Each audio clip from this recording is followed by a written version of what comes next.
Assalamualaikum warahmatullahi wabarakatuh. Selamat pagi dan salam sejahtera untuk kita semua.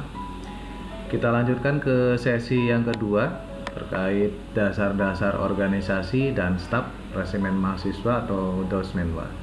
Jadi pada sesi pertama sudah sempat kita bahas terkait sejarah dari mulai berdirinya resimen mahasiswa sampai dengan rintisan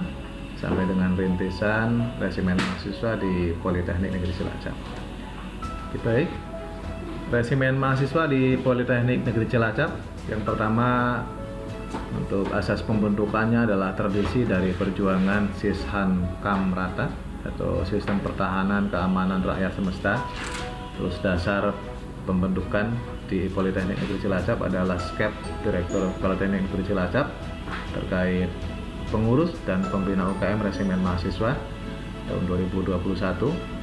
Pengertiannya adalah wadah minat mahasiswa dalam olah keprajuritan. Tugas pokoknya adalah penguasaan iptek, meningkatkan wawasan, dan pembentukan sikap ilmiah. Itu untuk tujuan pokok. Nah, ini adalah senior kalian yang kemarin merintis ya. Di resimen mahasiswa Mahadipa Batalion 971 Surawijaya, terdiri dari komandan, wadan, dan staf ya. Kenapa hanya 3 orang? Karena yang lainnya memang tidak aktif ya. Nah, untuk strategi modelnya yang pertama ada mahasiswa. Kalau mahasiswa itu punya sifat syarat dengan perilaku ilmiah, meliputi analisa, hipotesa, percobaan, kesimpulan.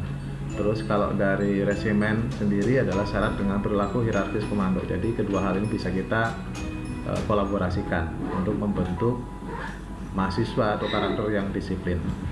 Yang selanjutnya dari strategi model ini dimulai dari input. Inputnya adalah sosok mahasiswa dengan segala kelebihan dan kekurangannya, tentunya mungkin mahasiswa baru. Yang selanjutnya adalah proses. Proses ini adalah pendidikan dasar militer, ada suskalak, ada suskapin, dan seterusnya. Dan outputnya adalah figur resimen mahasiswa yang berkarakter kuat, bermental baja, terus berwawasan luas, memiliki kepekaan sosial tinggi, dan kemampuan berpikir taktis dan analisis. Artinya ketika Anda mungkin sebelumnya di SMA atau SMK sudah punya dasar organisasi, apakah itu di Paskibra, di Pramuka, PMR, atau kegiatan yang lainnya, tentu Anda ketika masuk di resimen mahasiswa sudah tidak heran dengan pola pendidikan dari mulai Diksarmil, Suskalak, dan Suskapin sudah tidak heran lagi. Cuman mungkin yang membedakan kalau dulu mungkin hanya pembinaannya secara internal ya. Nah, kalau untuk di Menwa ini biasanya kita pembinaannya melibatkan dari unsur eksternal. Bisa dari Dodik Bela Negara misalkan, atau dari Kodim, atau dari Angkatan Laut dan lain sebagainya, sesuai dengan kecabangannya. Nah, untuk Anda yang memang sebelumnya belum pernah aktif di kegiatan atau organisasi manapun, saya kira Anda juga berkesempatan yang sama dengan teman-teman yang lain, bahkan Anda bisa lebih mengenal organisasi lebih jauh, khususnya resimen mahasiswa, yang nanti bisa membuat Anda lebih percaya diri, membuat Anda mempunyai kemampuan lebih dari mahasiswa-mahasiswa yang lain yang hanya misalkan belajar secara akademik saja. Nah, kalau misalkan masuk resimen mahasiswa, saya jamin mentalitas Anda akan lebih dari yang lain, punya percaya diri, dan tentunya adalah Anda menjadi mahasiswa yang punya disiplin yang baik gitu.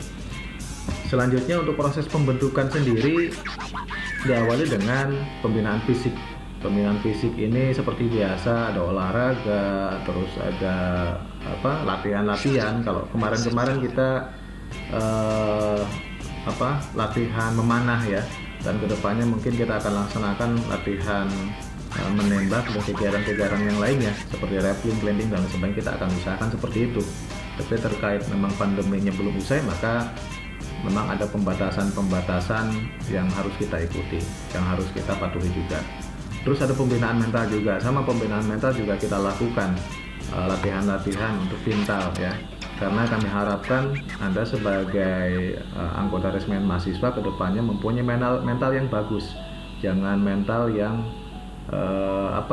mental yang kurang baik, yang tidak baik gitu. Secara mentalitas Anda harus kuat, jadi siap berperan untuk mengisi kemerdekaan khususnya ya. Terus transfer soft dan hard soft skillnya juga sama dari segi attitude dan sebagainya. Terus hard skillnya juga Anda harus baik, artinya dari penguasaan PBB, penguasaan gerak dan lain sebagainya itu juga akan kita latihkan. Terus transfer knowledge, transfer kultur organisasi, transfer jaringan teritorial, dan transfer empati itu akan kita latihkan untuk proses pembentukan. Walaupun saat ini belum optimal, saya harapkan kedepannya bisa kita siasati dengan kegiatan-kegiatan latihan bersama dengan batalion yang lain di luar Politeknik Cilacap. Untuk organisasinya sendiri, ini adalah organisasi yang ideal ya. Ideal artinya ketika Menwa ini sudah terbentuk secara sempurna, secara dari segi keanggotaan kita sudah banyak, idealnya seperti ini, dimulai dari komandan satuan, wakil komandan, staf 1, staf 2 sampai dengan staf 6. Ini adalah idealnya. Tapi di struktur ini tidak mencantumkan organisasi yang hierarkisnya ke atas, karena di atas komandan satuan itu ada pembina UKM, di atas pembina UKM itu ada Wadir 3, selanjutnya di atasnya adalah Direktur Politeknik Negeri Cilacap. Sedangkan untuk hubungan kita keluar itu sifatnya sekali lagi hanya jalur koordinasi saja ya. Selanjutnya untuk staffing ya, untuk staffing ini ada surpim atau unsur pimpinan.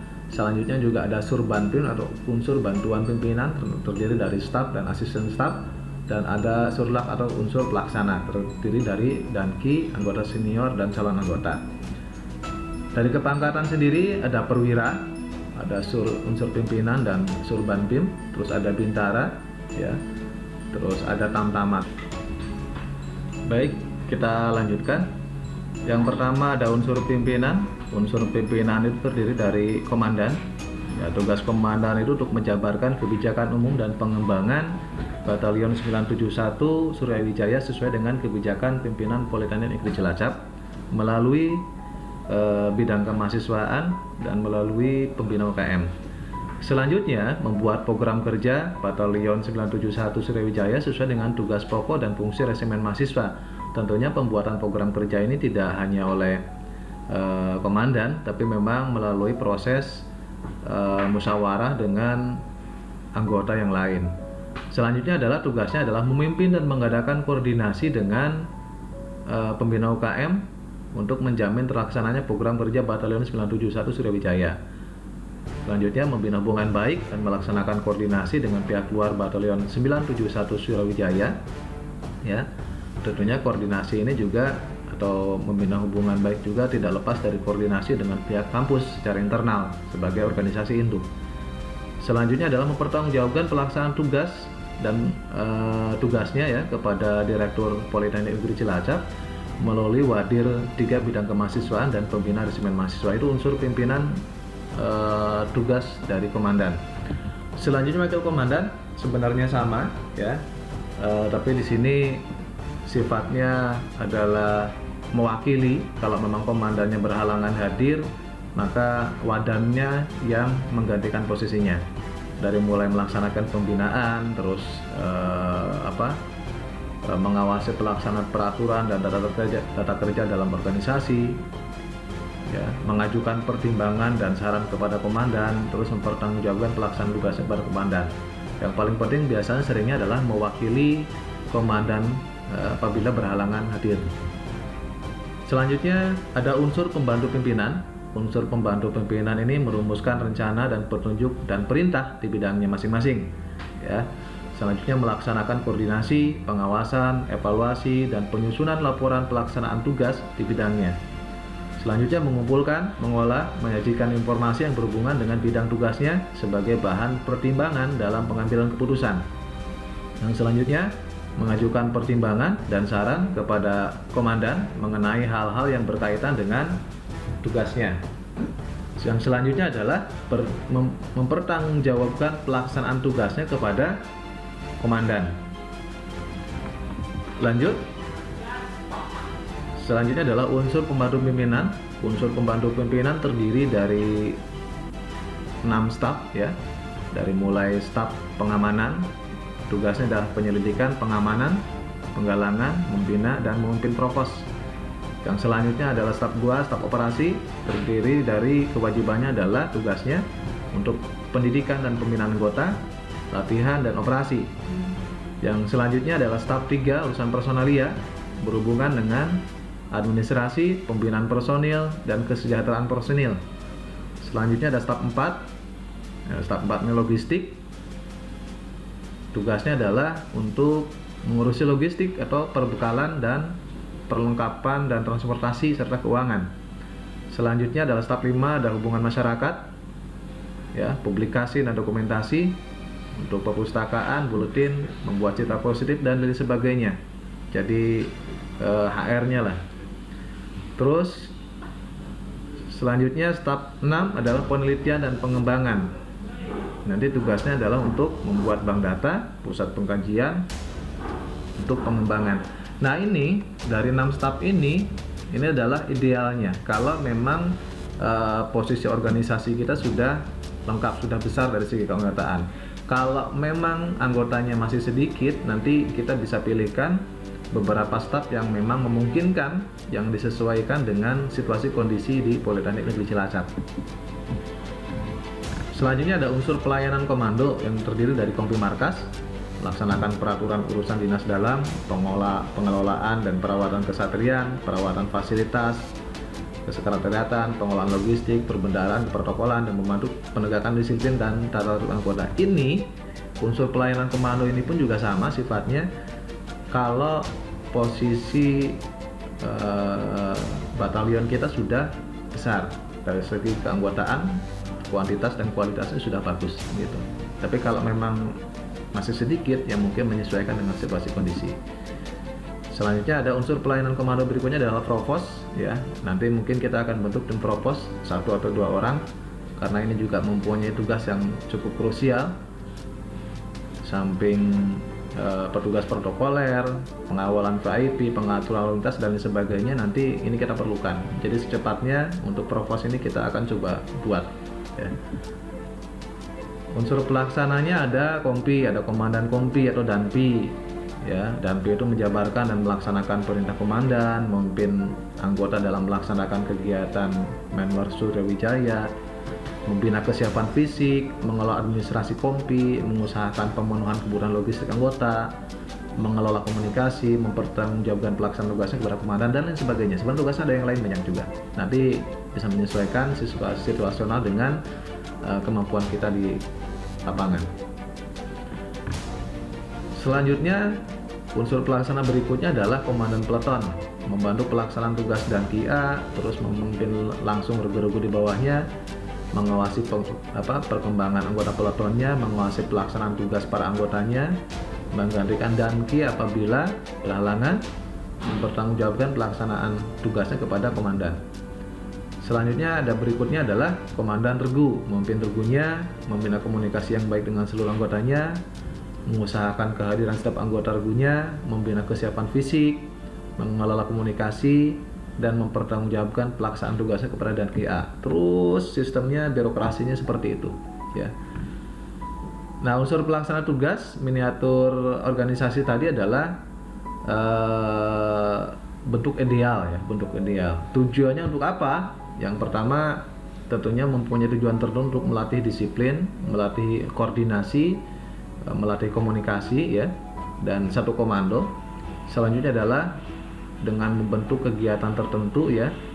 Terus selanjutnya dalam jangka waktu tertentu, artinya kegiatan-kegiatan ini memang terbatas, dibatasi oleh waktu. Ketika memang Anda masih menjabat, Anda bisa aktif, Anda bisa memimpin, tapi ketika Anda sudah menjadi alumni, maka hal-hal tersebut tidak berlaku lagi. Artinya sifat Anda hanya sebagai hanya sifatnya koordinasi saja, tidak bisa memberikan jalur perintah. Kalau misalkan pun Anda misalkan komandan, tapi sekarang sudah tidak menjabat komandan, ya Anda tidak punya hak untuk memerintah anggota yang lain gitu. Pola kerjanya yang pertama adalah asas komando, perintah mengalir dari atas ke bawah. Nah, kalau di Politeknik ini berarti kan yang paling atas itu adalah direktur, ya. Terus perintahnya ke Wadir 3, dari Wadir 3 ke pembina UKM ke komandan, ya. Dan seterusnya sampai dengan level yang paling bawah, anggota Menba, ya. Terus pengambilan keputusan dan pengeluaran perintah harus cermat, perintah harus dapat dipertanggungjawabkan, perintah harus segera dilaksanakan, pendelegasian tugas dan rasa saling percaya, jalur komando harus berfungsi dengan baik. Asas demokrasi bukan berarti tidak ada, asas ini hanya berlaku di tataran rapat staf, terus rapat organik, rapat satgas. Bila sudah dikeluarkan keputusan, maka asas komando menjadi mutlak dilaksanakan. Artinya ketika pada rapat-rapat tertentu sebelum pelaksanaan kegiatan, pelaksanaan kedinasan, maka demokrasi bisa dilaksanakan. Tapi kalau Anda sudah di lapangan, Anda harus mengikuti alur komando yang ada di lapangan. Itu intinya. Ini adalah foto bersama antara saya selaku pembina UKM dengan Danjon, Wadamjon dan staf. Nah, ini adalah kegiatan-kegiatan resimen mahasiswa di Politeknik Negeri Cilacap. Ada mulai dari olahraga pagi, PBB, terus kita juga ada belajar untuk memanah, untuk melatih konsentrasi, melatih fisik juga, ya. Ini adalah kegiatan-kegiatan yang sudah kita laksanakan. Nanti kedepannya kalau situasinya sudah kondusif, maka kegiatan-kegiatan yang lainnya akan kita coba ajukan, ya. Untuk kegiatan protokoler, kegiatan menembak, dan kegiatan yang lainnya, insya Allah sudah kita siapkan, sudah kita rancang. Nah, ini adalah kegiatan Menwa Batalion 971 Surawijaya pada saat Diksar di Magelang, ya, di Dodik Bela Negara. Nah, ini kegiatan di Dodik Bela Negara, ya, yang diikuti oleh 3 orang utusan, ya, 3 orang perwakilan. Sebenarnya kalau tidak salah sih waktu itu kita rencana menargetkan untuk memberangkatkan 5 orang, tapi kenyataannya yang siap secara fisik dan secara mental hanya 3 orang, ya. Jadi bergabung dengan peserta yang lainnya se-Jawa Tengah di Dodik Bela Negara di Magelang. Ya, nanti Anda pun juga kalau ada kesempatan, terus situasinya sudah membaik, sudah memungkinkan, nanti kita akan juga berpartisipasi pada kegiatan Diksar Mahadipa di Dodik Bela Negara, biasanya diselenggarakan di Malang, ya. Dan terakhir biasanya setelah penyelenggaraan Diksar itu ada foto bersama. Ini adalah foto atau album kenang-kenangan dari senior kalian yang foto bersama dengan para instruktur, ya, di Dodik Bela Negara di Magelang, ya. Baik, sementara saya cukupkan sekian untuk sesi kali ini. Di sesi berikutnya kita akan coba kupas, kita akan coba bahas terkait peraturan-peraturan terkait resimen mahasiswa yang terbaru. Misalkan terkait kesepakatan bersama 4 menteri, ya, tentang bela negara. Terus ada hal-hal teknis yang lain juga yang akan kita bahas, misalkan kayak peraturan baris berbaris yang terbaru seperti apa, gitu kan. Nanti kita akan coba kupas tuntas di sesi-sesi berikutnya. Saya cukupkan sekian, mohon maaf atas segala kekurangan. Billahi taufiq wal hidayah. Wassalamualaikum warahmatullahi wabarakatuh.